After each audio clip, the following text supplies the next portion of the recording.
प्रस्तावना में चार तथ्य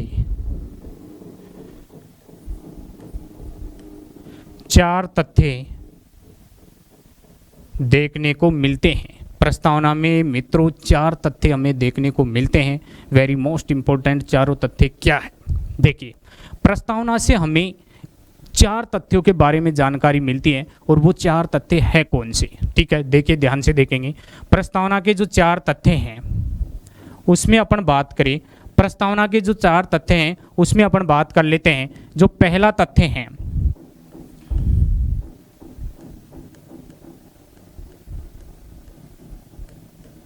संविधान की शक्ति। किसकी बात करेगा प्रस्तावना? संविधान की शक्ति की बात करता है। प्रस्तावना से हमें किसके बारे में जानकारी मिलती है? संविधान की शक्ति के बारे में जानकारी मिलती है। दूसरा तथ्य, अभी इनके बारे में विस्तार पूर्वक बात करेंगे। ठीक है, दूसरा जो तथ्य है,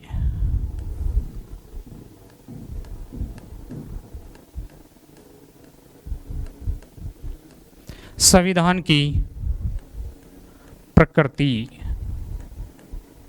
संविधान की प्रकृति। दूसरा तथ्य कौन सा है मित्रों? संविधान की प्रकृति। कौन सा है? संविधान की प्रकृति। देखिए मित्रों, और तीसरा तथ्य कौन सा है? तीसरा तथ्य जो है प्रस्तावना से हमें देखने को मिलता है संविधान के उद्देश्य। संविधान का या संविधान के उद्देश्य। संविधान के उद्देश्य। ठीक है, और चौथा जो तथ्य देखने को मिलता है संविधान की तिथि। संविधान की तिथि। कौन सा है? संविधान की तिथि। ये चारों तथ्य जो हैं प्रस्तावना के माध्यम से हमें पता चलते हैं।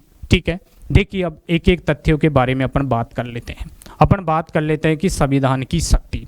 देखिए, प्रस्तावना के अनुसार या प्रस्तावना बताती है कि भारतीय संविधान की जो मूल शक्ति है, भारतीय संविधान की जो मूल शक्ति है वो किस में निहित होती है। देखिए, प्रस्तावना के शुरुआती शब्द हैं, प्रस्तावना के शुरुआती शब्द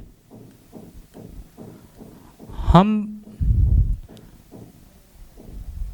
लोग। कौन से शब्द हैं? हम लोग। यहाँ पर जो हम लोग शब्द है वो किसको इंगित करता है? जनता को। किसको इंगित करता है? भारतीय जनता को इंगित करता है। देखिए, प्रस्तावना के शुरुआती शब्द हैं हम भारत के लोग, भारतीयों को, हम भारत के लोग, हम भारत के लोग, हम भारत के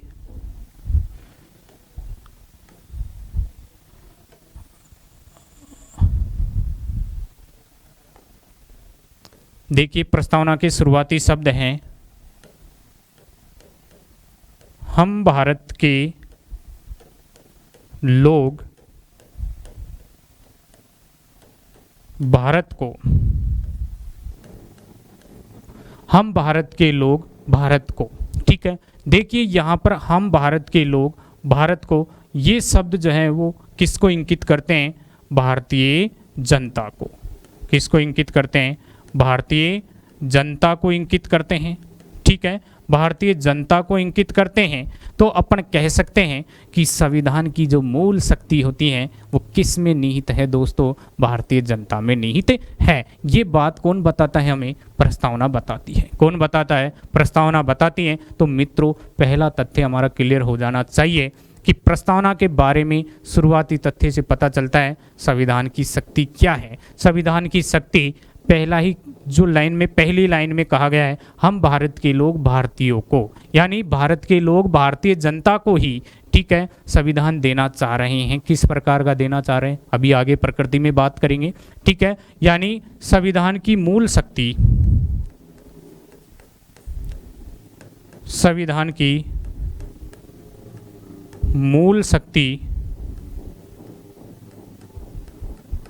संविधान की मूल शक्ति किसमें है? भारतीय जनता में है। किसमें है? भारतीय जनता में। तो दोस्तों, ये क्वेश्चन भी कई बार साधारण पूछ लिया जाता है कि भारतीय संविधान की मूल शक्ति किसमें निहित है? भारतीय जनता में। किसमें निहित है? भारतीय जनता में।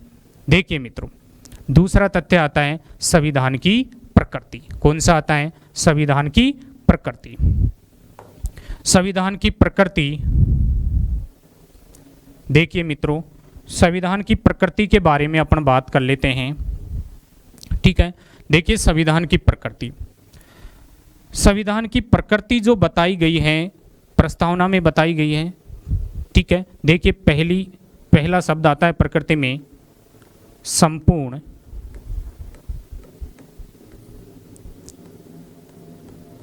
प्रभुत्व संपन्न, संपूर्ण प्रभुत्व संपन्न। ठीक है, तो पहली प्रकृति कौन सी है? देखिए ये जो शब्द हैं ये भी कर्म अनुसार है दोस्तों। कई बार एग्जाम में पूछ लिया जाता है निम्न में से प्रस्तावना में वर्णित शब्दों का क्रम है, प्रस्तावना में वर्णित शब्दों का क्रम है। तो देखिए मित्रों प्रकृति जो दे रखी है ये भी कर्म अनुसार ही आपको लिखवा रहा हूँ। देखिए पहली है संपूर्ण प्रभुत्व संपन्न, दूसरी है समाजवाद, तीसरी है पंथ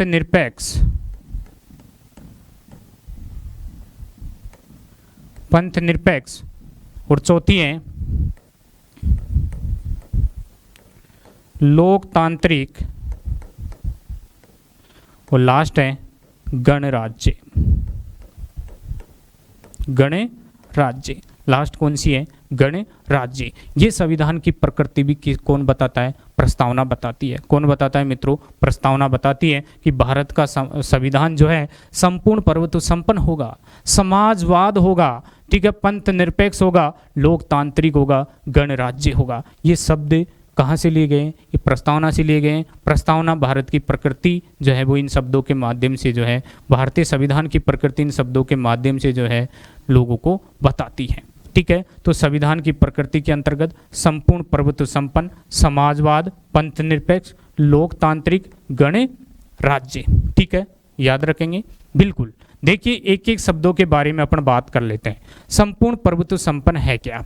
ठीक है, देखिए संपूर्ण प्रभुत्व संपन्न के माध्यम से कहा गया है कि भारतीय जो संविधान है, भारतीय संविधान संपूर्ण प्रभुत्व संपन्न है, यानी आंतरिक और बाह्य दोनों ही दृष्टि से क्या है? भारतीय संविधान संपन्न है। आंतरिक से तात्पर्य है कि संविधान में वर्णित जो नियम कानून है वो भी क्या है? सर्वोपरि है। और बाह्य से तात्पर्य है कि किसी भी देश का इस पर प्रभाव नहीं पड़ेगा। ये पूर्ण रूप से क्या है? स्वतंत्र है अपने आप में। ठीक है, इसलिए अपन कह सकते हैं कि आंतरिक और बाह्य